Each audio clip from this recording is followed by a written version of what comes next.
तो मोहम्मद नसीम ने मुझे बोला कि हानी आप मेरे लिए बिरयानी वगैरह बनाओ। गेट की घंटी बजी, मैंने जाके गेट खोला।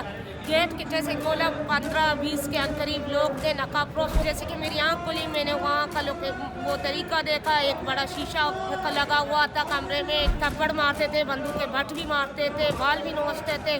जो मुझसे कहलवाना होता था तो नसीम के सर पे बंदूक रखते थे, जो नसीम से कहलवाना होता था तो मेरे सर पे बंदूक रखते थे। जो मोहम्मद नसीम को मंजर आँख पे लेके आए। मेरा नाम हानी गुल बलोच है। मैं डिस्ट्रिक्ट केज से और ग्वादर से बिलीव करती हूँ, वहीं की रिहायशी हूँ और यहाँ हमदर्द मेडिकल यूनिवर्सिटी में MBBS की पढ़ रही थी। और मेरा जो मंगेतर है मोहम्मद नसीम, मेरा कज़न भी है। वो शहीद जुल्फ़िकार अली ला यूनिवर्सिटी में क्लिफ्टन में फाइनल ईयर के स्टूडेंट थे। और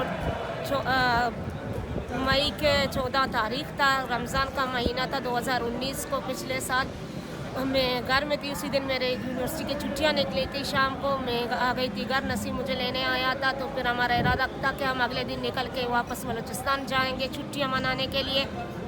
तो मोहम्मद नसीम ने मुझे बोला कि हानी आप मेरे लिए बिरयानी वगैरह बनाओ। मैं लाइब्रेरी जा रहा हूँ नेशनल लियाकत, क्योंकि ईद के तीसरे चौथे दिन मेरे पेपर शुरू हो रहे हैं फाइनल ईयर के।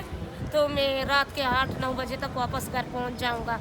तो मैंने बोला ठीक है। उस टाइम मैं नमाज़ पढ़ रही थी। नमाज़ पढ़ने के बाद फिर मैंने तैयारी शुरू कर दी अफ्तारी के। उसके लिए बिरयानी वगैरह भी बनाए, मैं वेट कर रही थी। फिर अफ्तारी भी मैंने अफ्तारी किया।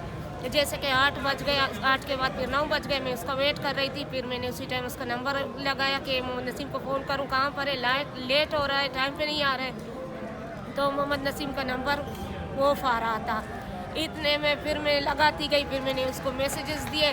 फिर इसी तरह रात के 12:30 हो चुके थे। उसके बाद फिर नसीम का नंबर ऑन आ रहा था, नंबर ऑन आ रहा था। तो फिर मैंने फ़ोन किया, उसने फ़ोन रिसीव नहीं किया। फिर मैंने उसको एक मैसेज दिया कि कहाँ पर हो यार, रात के इतने टाइम हो रहे हैं, तुम घर नहीं आ रहे हो, मैं अकेली हूँ, मुझे डर लग रहा है तुम्हारे घर में। तो उसने बोला कि मैं आ रही हूँ बस 20 मिनट। तो इसी तरह रात के 2:30 हो गए और गेट की घंटी बजी। गेट की घंटी बजी, मैंने जाके गेट खोला। गेट के जैसे खोला 15-20 के करीब लोग थे नकाबपोश। फ़ौरन सब के सब घर के अंदर दाखिल हुए। तो मैंने बोला आप लोग कौन हैं और आप हमारे घर में क्या कर रहे हो? तो कह रहे थे कि आप एक साइड पे हो जाए, ज़्यादा सवाल नहीं करें, हमें घर की तलाशी लेनी है। मैंने कहा आप लोग हैं कौन? अगर चलो आपको घर की तलाशी लेनी है, आपके पास सर्च वारंट है, तो मुझे यही बताया गया कि आप हमें कानून ना सिखाएं, आप एक साइड पे हो जाए, हमें घर देखनी है। तो घर की तलाशी ली गई, घर में तोड़फोड़ की गई। मेरे कुछ ज़ेवरात थे, हमारे जो असल डॉक्यूमेंट्स थे, सनद वगैरह, हमारे ATM थे, चेकबुक थे, सारे सामान इन लोगों ने उठाए। तो फिर मुझे बोला कि आपको हमारे साथ चलना होगा। मैंने बोला किस जुर्म में? कह रहा था कि जुर्म का आपको वहीं जाके पता चलेगा, मोहम्मद नसीम हमारे कब्ज़े में, आपको हमारे साथ चलना पड़ेगा। तो उसी टाइम उन लोगों ने मेरी आंखों पर पट्टी बांध दी और मुझे लेकर जाके बाहर गाड़ी में बिठा दिया। गाड़ी में बिठाने के बाद गाड़ी तकरीबन 15 मिनट का रास्ते चला।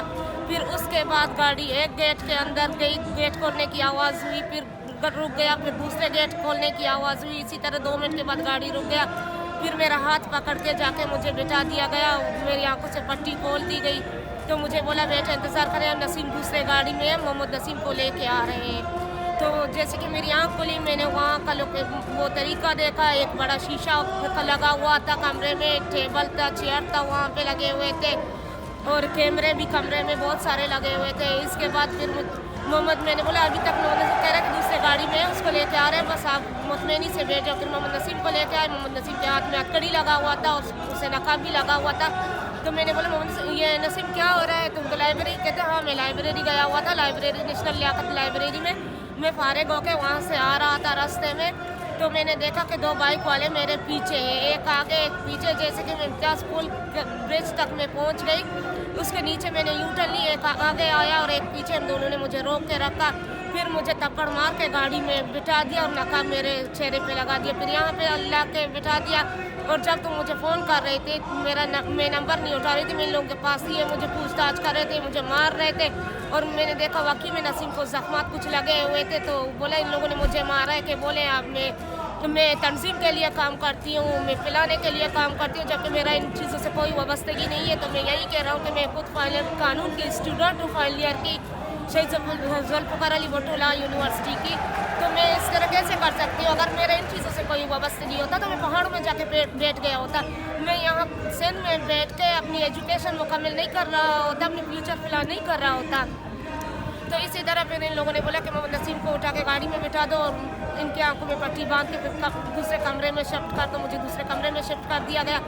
तो उसके अगले दिन फिर मुझे लाया बिठाया, पूछताछ की। इस दौरान थप्पड़ मारते थे, बंदूक के भट भी मारते थे, बाल भी नोचते थे और मोहम्मद नसीम को भी मारते थे।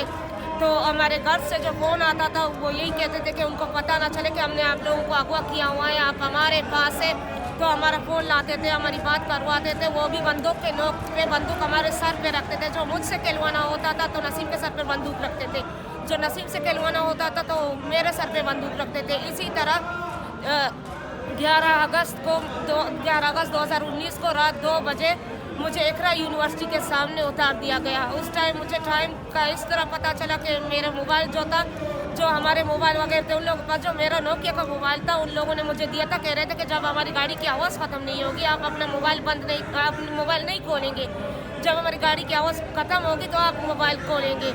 लेकिन उन लोगों का जैसे ही गाड़ी जा रहा था, आवाज़ बंद होने से पहले मैंने मोबाइल ऑन किया। मोबाइल जैसे ऑन किया तो मोबाइल में मैंने देखा उस टाइम रात के 2:30 हो चुके थे। इसी दौरान फिर मैंने जैसे कि निकली, मैंने कोर्ट में वो थाने गई। थाने में पटिशन वो मेरा केस नहीं लिया, काफ़ी अर्सा गुजर चुका है 3 महीने का। उसके बाद मैंने सिंधाई कोर्ट में पटिशन जमा की। उसके बाद फिर कोर्ट के आर्डर से अभी मोहम्मद नसीम को केस को 9 महीना पूरा हो रहे हैं। 2 दिन के बाद 10वां महीना शुरू होगा। तो अभी मोहम्मद नसीम का FIR हुआ है और मौके का मुलाहिजा भी हुआ है। मकान मालिक से भी मुलाकात हुई है, पुलिस वालों की। उसने भी अपना बयान दिया है कि वाकई में ये वाक़या हुआ है। इन लोगों को हमारे घर से वाकई में उठा के लेके गए और उस दौरान रेंजर्स और पुलिस सब इन लोगों के साथ था। पूरा गली गाड़ी से भरा हुआ था। सारे 8-10 पड़ोस वालों ने ये सब बातें की है। मेरी मुतालिबा ये है कि मोहम्मद नसीम तो है बेकसूर। अगर वो कहते हैं कि कसूरवार है तो उसे कोर्ट में पेश किया जाए। मैं पाकिस्तान को मानती हूँ, मैं खुद एक पाकिस्तानी हूँ, मैं पाकिस्तान के कानून को मानती हूँ। जो मोहम्मद नसीम को मंजर-ए-आम पे लेके आए, अगर बेकसूर है तो उसे बाजियाब किया जाए, रिहा किया जाए। अगर वो कसूरवार है तो उसे कोर्ट में लाके पेश किया जाए। कोर्ट जो भी सजा देगी हमें मंजूर है, लेकिन उसे इस तरह ना छुपा के ना रखा जाए।